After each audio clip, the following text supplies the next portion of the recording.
city of Fort Wayne preparing for its 4th of July parade. It takes place later this morning. WANE 15's Hannah Grace is along the route with what you need to know before you make your way out. Good morning, Hannah. Good morning, Ethan. Yeah, it feels amazing out here on Calhoun and Berry right now. You can see behind me that they are setting up for this 4th of July parade. It is going to be a big one out here later today. And here to tell us everything you need to know before you head out here, we have the parade organizer here with us. Big job. Shaquan Walker, good morning. Good morning. How are you? I'm doing great. It's such an exciting day here in Fort Wayne. Yeah. Tell us a little bit about the parade. What can people expect when they come out? First and foremost, what they can expect is to have fun.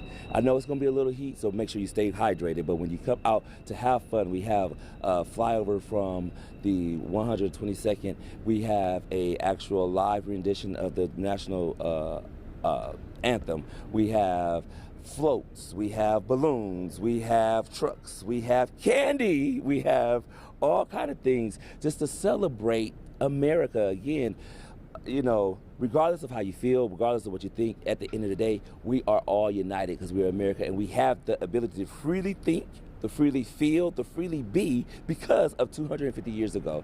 That's why we're celebrating the birthday for all of us. Yeah, I mean, it's going to be a great night tonight, or morning, I guess, is really when it all kicks off.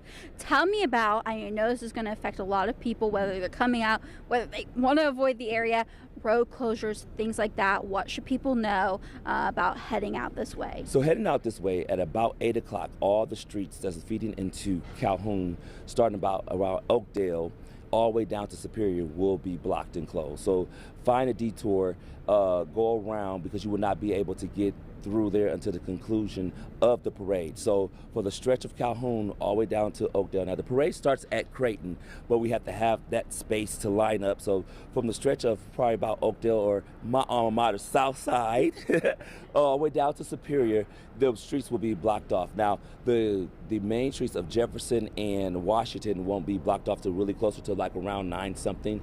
Around as the parade starts around 9:30, whatever, then they'll be detoured those particular main streets, but the remainder will be blocked at 8 o'clock. So if you need to get through, get around there. But again, if if you need to go the same length of it, Harrison and Clinton will still be open on both sides. So again, you want to make sure you stay clear. If you need to find a detour, go around everything that's feeded into Calhoun.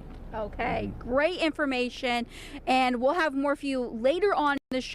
Have more on WANE.com right now about parking if you're planning on heading out here later today, and all that good info. Just head to WANE.com right now, and you can catch us out here at the parade. WANE 15 will have a float, so make sure you say hi to us if you see us reporting live from Calhoun and Berry. Hannah Grace, WANE 15 News.